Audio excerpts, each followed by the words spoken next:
여러분 안녕하세요. 후숙파파입니다. 제가 중개업을 시작한 후에 어떻게 빠르게 적응해 왔는지 여기에 대해서 조언을 드리겠다고 지난 영상에서 말씀드렸어요. 어떻게 실무를 해왔는지 또 어떤 공부를 어떻게 해왔는지 사실 그동안 정말 많이 받았던 질문 중 하나인데요. 영상에서 딱히 얘기한 적은 없었죠. 왜냐하면 대단하다 할 만한 것이 전혀 없기 때문입니다. 대단하다거나 고차원적이라거나 그럴 만한 것이 정말 없어요. 반대로 말하면요, 누구나 쉽게 접근할 수 있는 그런 방법이란 말이죠. 아주 단순하지만 저에게는 초반에 정말 큰 도움이 되었던 방법입니다. 바둑에서 복기라는 표현을 씁니다. 판이 끝난 후에 처음부터 다시 되짚어보면서 어느 부분이 미숙했는지, 그 상황에서 어떻게 하는 것이 훨씬 더 좋은 수였는지 하나하나 차분하게 재현해보고 되돌아보는 것이죠. 저는 중개업을 처음 시작했을 때 이 복기를 매일같이 했습니다. 고객과 상담을 하거나 현장에서 고객을 이끌거나 처음에 모든 것이 미숙할 수밖에 없죠. 전화 상담을 마치고 나면요, 그 상황에선 이렇게 얘기했어야 했는데 상담이 이렇게 흘러갔어야 했는데 꼭 전화를 끊은 다음에야 그런 게 떠올라요. 그 상황에선 그게 안 떠오르고요, 제 머리는 꼭 뒷북을 칩니다. 초반에 늘상 있었던 일이에요. 아쉽죠? 고객과 미팅을 끝내고 돌아왔을 때도 마찬가지입니다. 거기서 이런 얘기를 했어야 했는데, 그 질문엔 이렇게 답변했어야 했는데, 그래야 분위기가 더 좋아지거나 상황을 자연스럽게 끌어갈 수 있었을 텐데, 역시 제 머리의 한계에서 나오는 뒷북인데 역시 아쉽죠? 저는 고객과의 대화, 무언가에 대한 설명, 현장에서 임기응변을 발휘해야 하는 순간들, 뭔가 미숙했던 점이 있으면 아쉬움을 뒤로 한 채 그냥 끝내는 것이 아니라 저녁에 그 상황을 반드시 되짚어봤어요.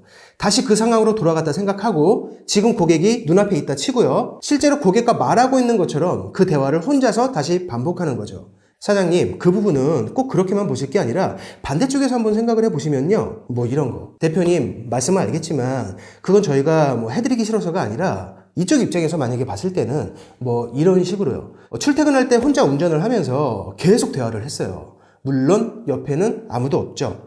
조수석에 사람이 있었다면 했을 거예요.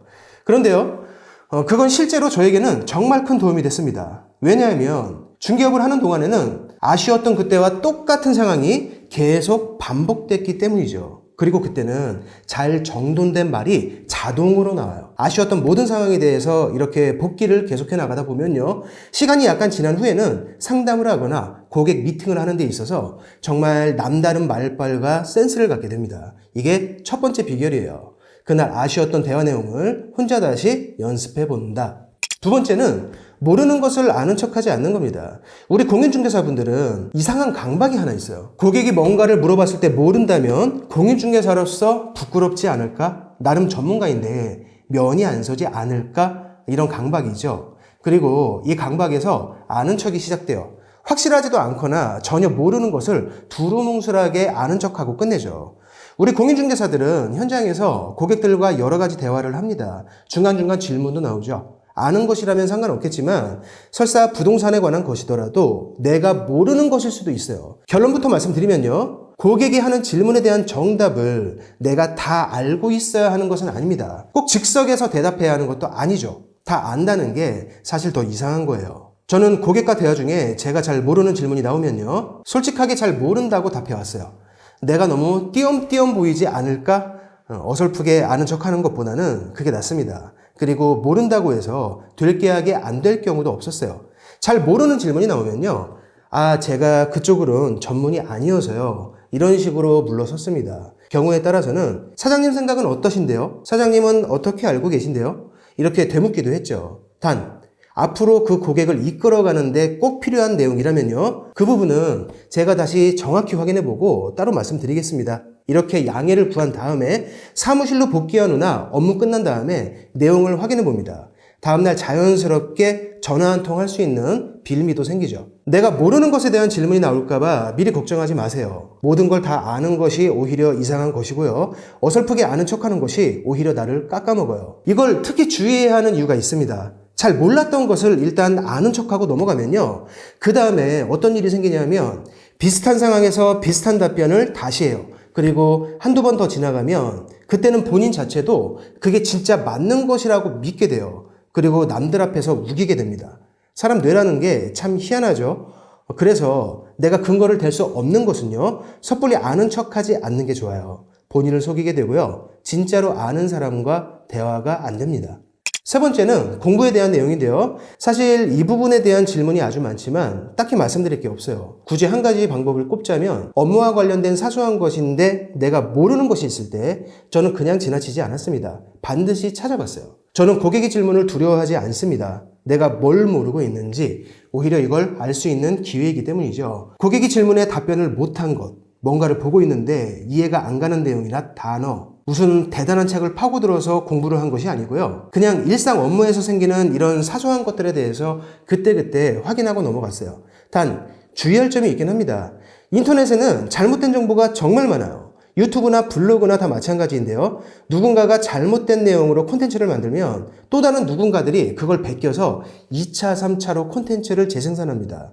예를 들어서 어느 블로그에 잘못된 내용이 있다. 그러면 그 잘못된 내용이 2차, 3차 연속적으로 퍼져나가는 거죠. 찾아보는 사람 입장에서는 여기저기 다 내용이 같으니까 그게 맞다고 오해하게 돼요. 그래서 저는요, 누군가의 블로그로 공부를 하더라도 꼼꼼하게 읽어봅니다. 그러다 보면 상당수의 블로그는 뭔가 좀 이상한 점이 보여요. 어법에 안 맞는다거나 앞뒤 문맥이 약간 이상하다거나 이렇게 이상한 점이 있으면요, 그걸 그대로 믿지 않습니다. 관련된 법률이나 규정이나 판례를 꼭 찾아봤어요. 이 부분이 사실 귀찮긴 한데요. 저는 가급적 법률이나 판례를 예로 드는 누군가의 블로그를 볼 때 꼭 그 원문을 찾아보시라고 권해드려요. 비슷해 보이지만 본질이 전혀 다른, 전혀 엉뚱한 판례를 요약해서 갖다 붙인 잘못된 설명들이 인터넷에 넘쳐납니다. 그 잘못된 인용을 또 그대로 베껴서 2차, 3차 재생산이 돼요. 때문에 뭔가를 보면서 공부하거나 내용을 확인하실 때는요, 항상 꼼꼼히 보고 이상한 점을 찾아내는 것이 진짜 지식에 도움이 많이 됩니다. 자, 업무에 쉽게 적응할 수 있는 몇 가지 방법을 알려드렸는데요. 그날 아쉬웠던 부분을 반드시 복귀할 것, 모르는 것을 괜히 아는 척하고 넘어가지 않을 것, 업무와 관련된 정보를 접할 땐 꼼꼼하게 보고 이상한 점이 있으면 원문을 찾아보려 노력할 것. 어떠신가요? 별로 대단할 게 없죠? 그게 한 달, 두 달, 6개월, 1년 쌓이면 그만큼 전문가가 되는 겁니다. 다시 말씀드리지만 여러분이 중개업을 하시는 내내 비슷한 고객, 같은 상황, 같은 질문들은 계속해서 반복되고요. 여러분이 공부하거나 확인했던 내용은 계속 써먹게 될 거예요. 잘 모르는 것을 두려워하지 마세요. 오늘 아쉽거나 내가 실수했던 부분에 내일 전문가가 되는 길이 숨어 있습니다. 처음부터 완벽할 수는 없어요. 저도 모르는 건 많았고 실수투성이었고 지금도 완벽하지 않아요. 어제보다 조금 더 나을 뿐이고요. 그렇게 시간이 지난 거죠. 시간은 여러분 편입니다. 오늘 영상은 여기서 마치겠습니다. 고맙습니다.